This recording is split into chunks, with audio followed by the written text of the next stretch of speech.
Welcome, dear friends, to a story with unexpected twists of fate and a second chance at love and happiness. Enjoy the story. Sarah Thompson stared at her reflection in the cracked bathroom mirror, dark circles under her eyes betraying the sleepless nights she'd endured since her husband's sudden death. At 35, she was now a widow with 4 children to support, and no idea how she was going to make ends meet. "Mom, I think I should get a job," her eldest son Max announced over breakfast, stirring his cereal absently. Sarah's head snapped up, her eyes wide with surprise. "What? You're only 17, Max? What about school?" Max shrugged, avoiding her gaze. "Not everyone needs to go to college, Mom. Someone's got to do the manual labor, right? And that someone is not going to be you," Sarah said firmly, reaching across the table to squeeze his hand. "Your father would have wanted you to get an education." "But Dad's gone," Max said quietly, his voice cracking slightly. "And we need money." Sarah's heart ached at the pain in her son's voice. "Listen to me, Max. Your job right now is to focus on your studies. I'll figure something out, I promise." Just then, their conversation was interrupted by the pitter-patter of tiny feet. 4-year-old Mia came bounding into the kitchen, her pigtails bouncing with each step. "I'm gonna be a boss, too," she declared, climbing onto Sarah's lap. Sarah couldn't help but laugh, hugging her youngest close. "Of course you will, sweetie. You'll be the boss of everyone." As she looked around the kitchen at her children, Max, 12-year-old Nathan, 7-year-old Peter, and little Mia, Sarah felt a renewed determination. She had to find a way to provide for them, to give them the future her late husband, Jack, had dreamed of for their family. "All right, troops," she said, clapping her hands together. "Time for school. And Max, remember what I said, no job hunting. Your only job is to ace those college applications, got it?" Max nodded reluctantly, but Sarah could see the worry still lingering in his eyes. As she watched her children file out the door, she knew she had to act fast. It was time to rejoin the workforce, ready or not. Sarah spent the morning scouring job listings, her frustration growing with each passing hour. Everything seemed to require either a college degree or years of experience, neither of which she had after years as a stay-at-home mom. Just as she was about to give up, an ad caught her eye. Elite cleaning services seeking responsible women for high-end residential work. Excellent pay, flexible hours, no experience necessary. Sarah's heart raced as she dialed the number. It seemed too good to be true, but she was desperate enough to try anything. "Elite Cleaning Services, this is Jessica. How can I help you?" a cheerful voice answered. "Hi, I'm calling about the cleaning job," Sarah said, trying to keep the nervousness out of her voice. "Is it still available?" "Absolutely. Can you come in for an interview this afternoon?" Sarah hesitated, thinking of her afternoon school pickup routine. "I have to get my kids from school at 3. "No problem at all," Jessica assured her. "How about 1 p.m.? That should give us plenty of time to chat before you need to leave." As Sarah hung up the phone, a mix of excitement and anxiety swirled in her stomach. This could be the answer to their financial problems, or it could be a complete disaster. The Elite Cleaning Services office was located in a sleek, modern building that made Sarah feel instantly underdressed in her simple blouse and slacks. She smoothed her hair nervously as she approached the reception desk. Jessica, a polished woman in her mid-40s, greeted Sarah with a warm smile. "You must be Sarah. Come on back to my office." As they settled into plush leather chairs, Jessica's expression turned serious.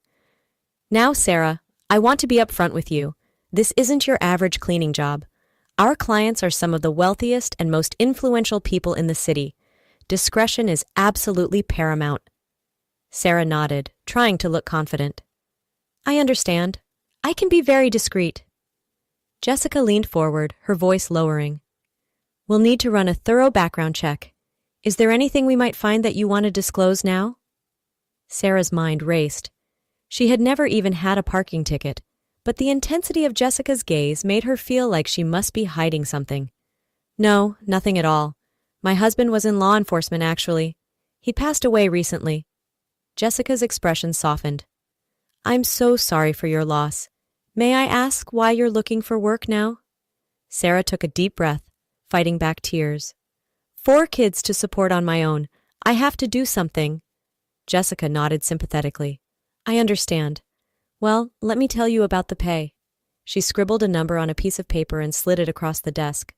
Sarah's eyes widened as she read it. Per quarter? She asked incredulously.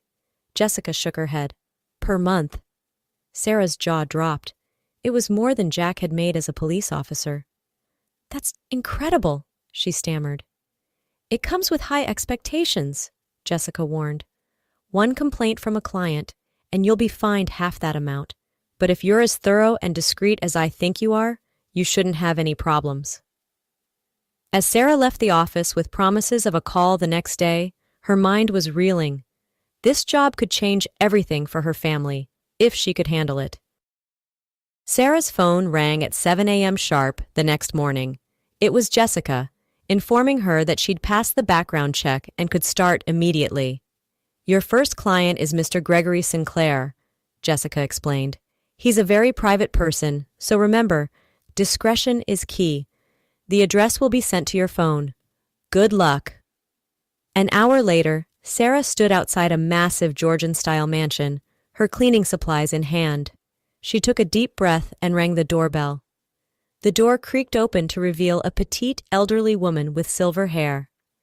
Yes? She asked, peering at Sarah suspiciously. Good morning. I'm Sarah from Elite Cleaning Service.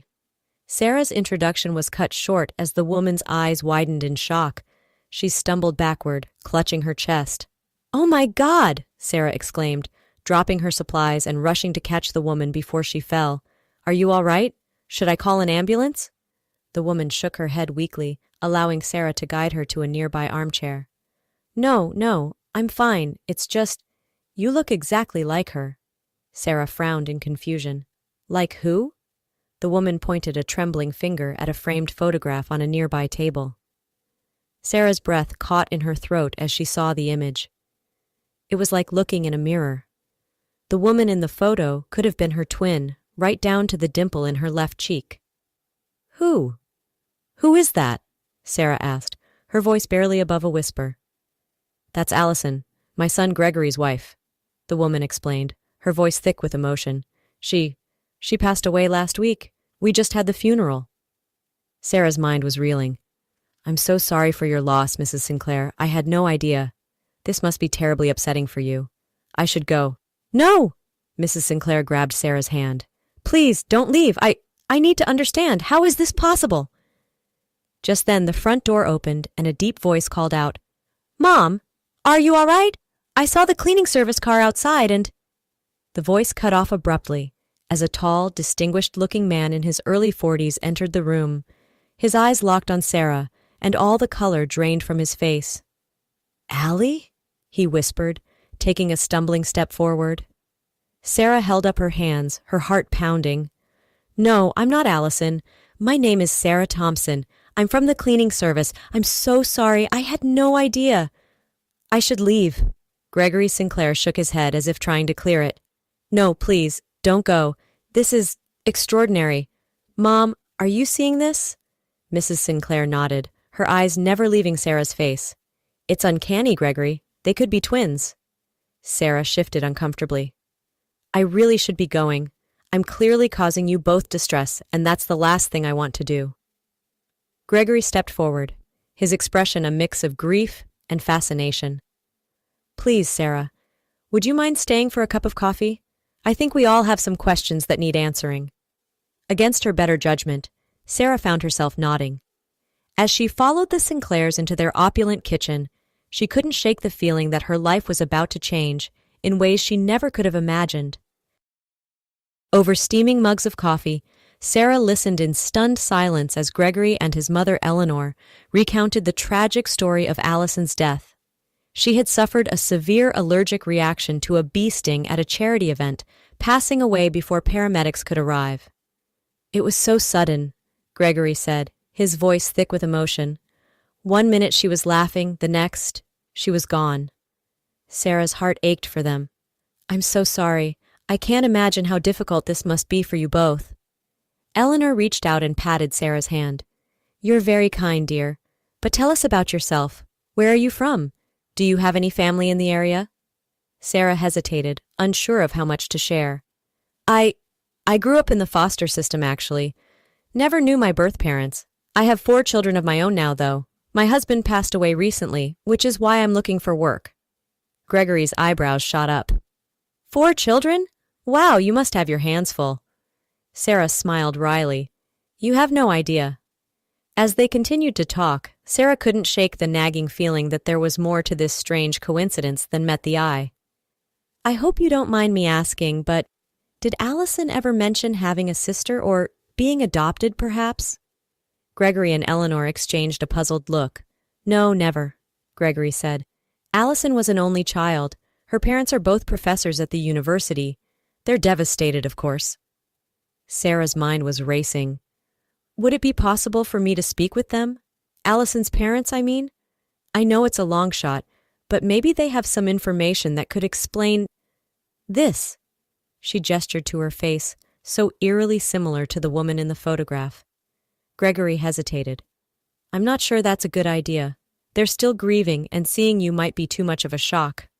I understand, Sarah said, trying to hide her disappointment.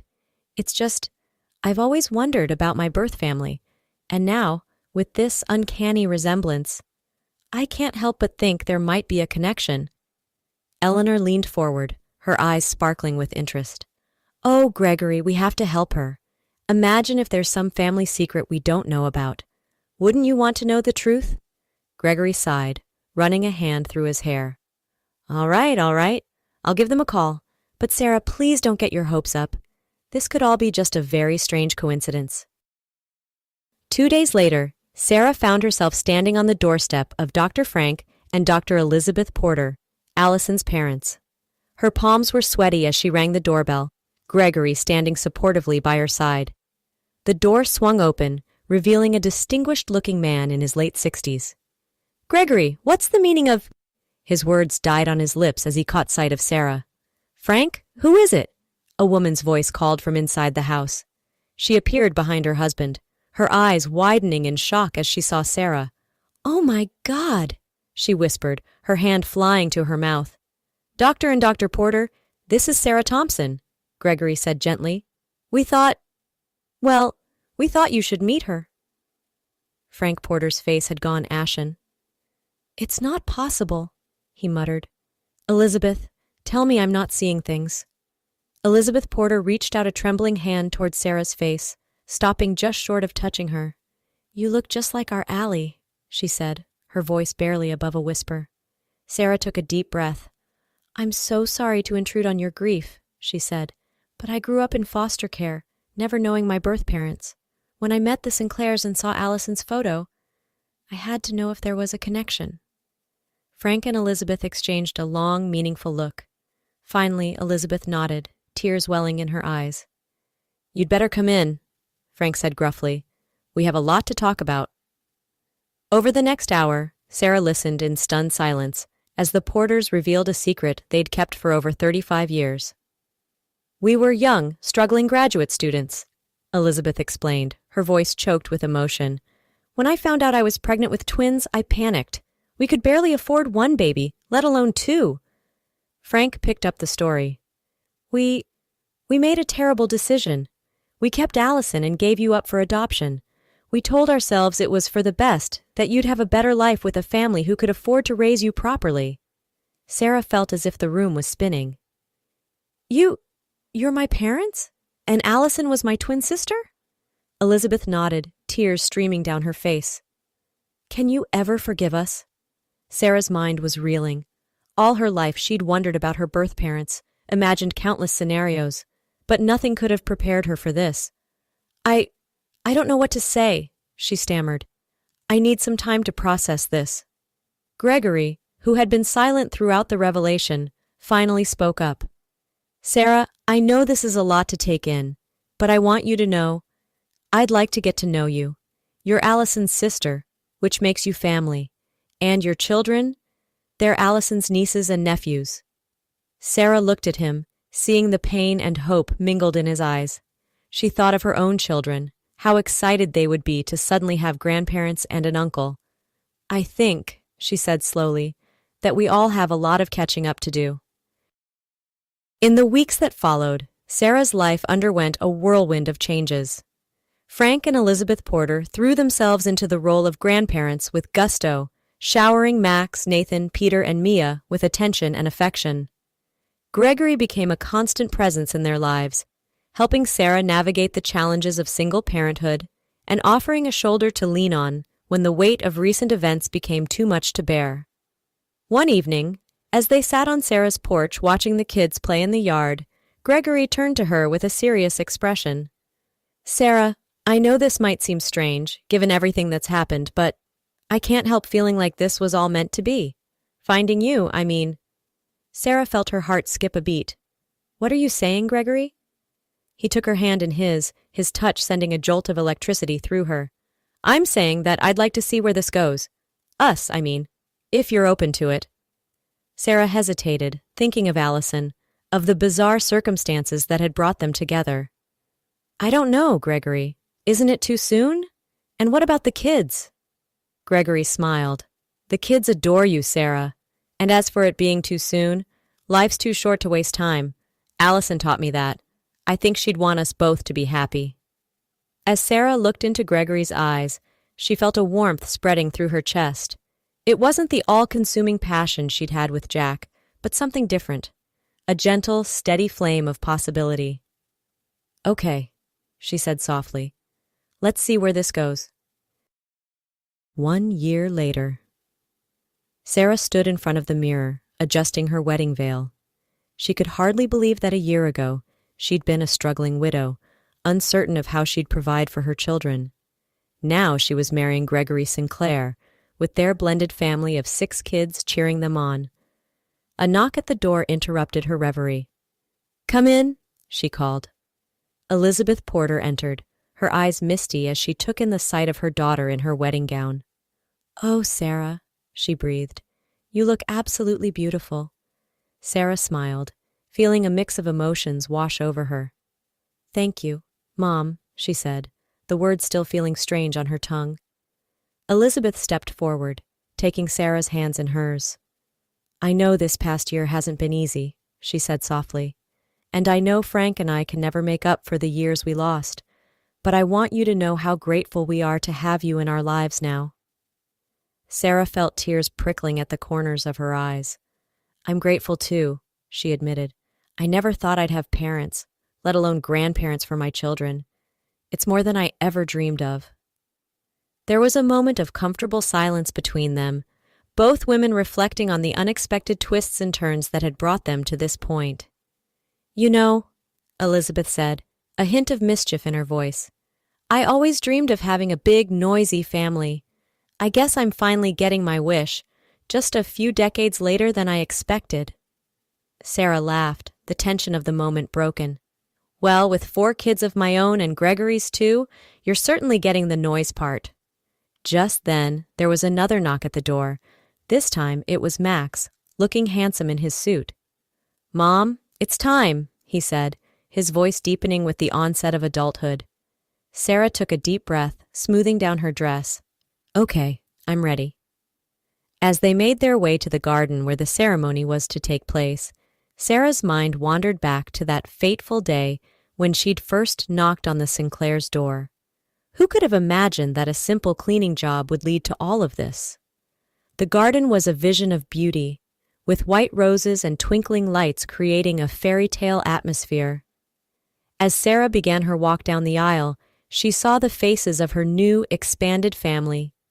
There was Frank, looking proudly at the daughter he'd only recently discovered. Next to him sat Eleanor Sinclair, who had become like a second mother to Sarah over the past year. Sarah's children were there too, of course. Max stood tall and proud, ready to give his mother away. Nathan and Peter fidgeted in their suits, while little Mia beamed from her place as flower girl. Gregory's children, Emma and Liam, sat with wide grins, excited to officially welcome Sarah into their family. And at the end of the aisle stood Gregory, his eyes shining with love and happiness as he watched Sarah approach. As she reached him and took his hands, Sarah felt a sense of peace wash over her. This wasn't the life she had planned, but it was beautiful in its own unexpected way. "Ready?" Gregory whispered, giving her hands a gentle squeeze. Sarah nodded, smiling up at him. "Ready." As the officiant began the ceremony, Sarah couldn't help but think of Allison. In a strange way, her sister had brought them all together, even in death. She sent a silent thank you to the twin she'd never known, grateful for the twist of fate that had led her to this moment. The reception was a joyous affair, filled with laughter, tears, and countless toasts to new beginnings. As Sarah and Gregory shared their first dance, she caught sight of her children laughing with their new step-siblings and grandparents. "Penny for your thoughts?" Gregory murmured, pulling her close. Sarah smiled, resting her head on his shoulder. "I was just thinking about how lucky we are," she said. "A year ago, I thought my life was over. Now I feel like it's just beginning."